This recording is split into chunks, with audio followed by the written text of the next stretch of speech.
I'm Lise Leblanc. I've worked as a therapist for over 20 years and as a life coach for over a decade. And today I'm talking about trauma bonds, and I will provide you with 10 signs that you are trauma bonded. At the end of this video, I will give you 3 questions to ask yourself to give you clarity about the reality of your situation. And I will give you the ultimate test to know when your trauma bond is broken. If you like this video, please subscribe to my channel and click on the notification bell so you don't miss anything. Trauma bonds are strong emotional attachments that are formed towards an abusive person as a result of recurring patterns of intermittent rewards and punishments. As a trauma bond strengthens and deepens, the victim loses their sense of autonomy and their sense of self. A trauma bond can cause you to remain in an abusive relationship far longer than your own logic would dictate under normal circumstances. Or it can cause you to go back to the destructive relationship even though you rationally recognize that it's ruining you. Unfortunately, the long-term effects of trauma bonding can last long after the relationship is over. Some long-term impacts of trauma bonding include loss of self-esteem, negative self-image, anxiety, panic attacks, depression, obsessive thoughts, compulsive behaviors, and so much more. And you can find these negative effects in my video called The 7 Stages of Detoxing from an NPD or BPD Relationship, which I tagged at the end of this video. So whether you are still in this relationship or out of it, either by choice or by discard, these 10 signs will help you identify whether you were or currently are trauma bonded. So here are the 10 signs. 1. You are convinced that the narcissist is a good person with good intentions, who loves you and cares about your needs despite heap loads of evidence to the contrary.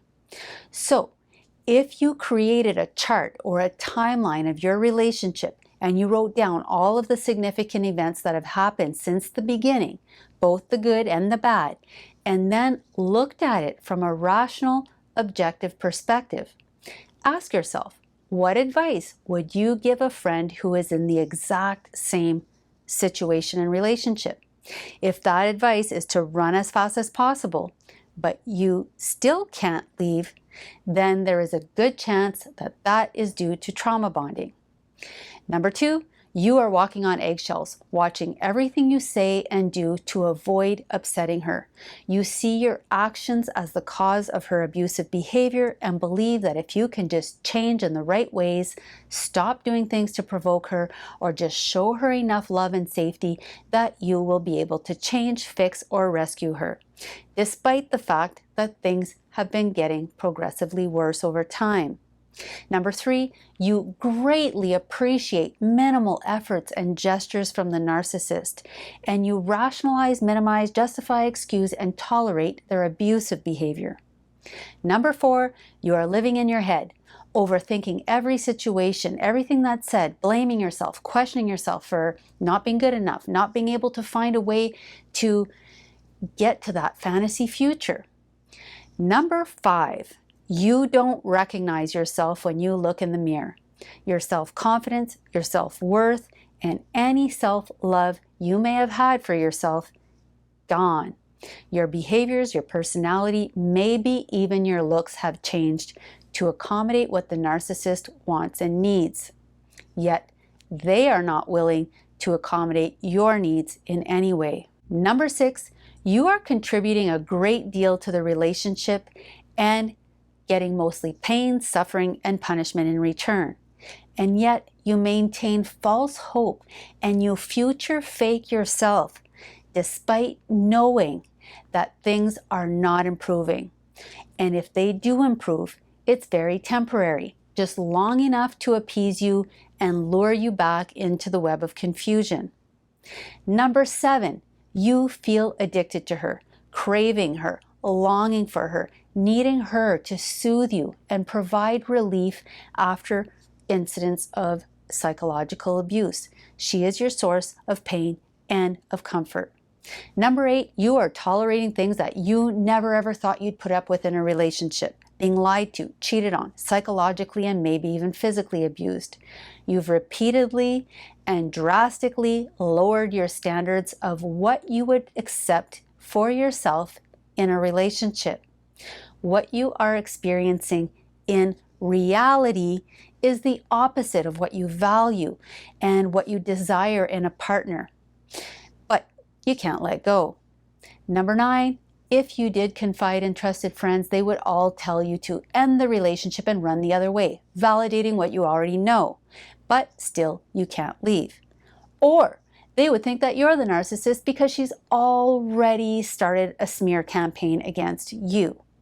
Number 10, even if you do leave or get discarded, she can get you back with just a few simple tricks and tactics. Maybe an apology, a promise to change, she'll go to therapy, or just say whatever you need to hear. I miss you. I can't live without you. I love you so much. We can be so happy together. Remember how happy we used to be? And because you can't stand the withdrawal symptoms, you go back even though you already see through all of the smoke and mirrors, because you've already been through this cycle many, many times before. To break the trauma bond, you must first acknowledge and accept that this is not love. Someone who loves you will not prey on you, repeatedly breach your trust, or exploit you. Love does not make you feel like an obsessive, addicted, anxious mess. So, sit down with a piece of paper and a pen and ask yourself, what does love mean to you? And really think about it and write your answer down. What do you value in a partner? What's important to you in a relationship? And what do you really want for your future in reality? Then honestly ask yourself if, in reality, your partner and your relationship align with your answers. Breaking the trauma bond is not easy, but it is possible. However, it requires that you make 3 key decisions. 1 is to accept that the narcissist is toxic to you now, always has been, and forever will be. Number 2, make the decision to take the mental and emotional resources that you've invested in the narcissist and their fantasy illusions and reinvest those resources into rebuilding yourself. Number 3, make the decision to stop beating yourself up. Stop beating yourself up over what you could have done, what you should have done, how you could have avoided the trap in the first place, beating yourself up for not being able to save her, keep your promises, get to that fantasy future, beating yourself up for not leaving sooner, for not being able to move on faster. Whatever you're beating yourself up for, just stop.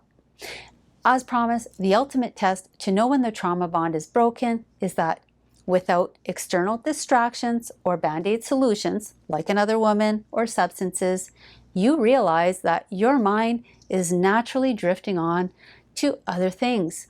You no longer have to consciously redirect your mind constantly away from her, and you're no longer dreaming of her. If you enjoyed this video, please like, comment, and subscribe to my channel, and check out my playlist on narcissistic personality disorder.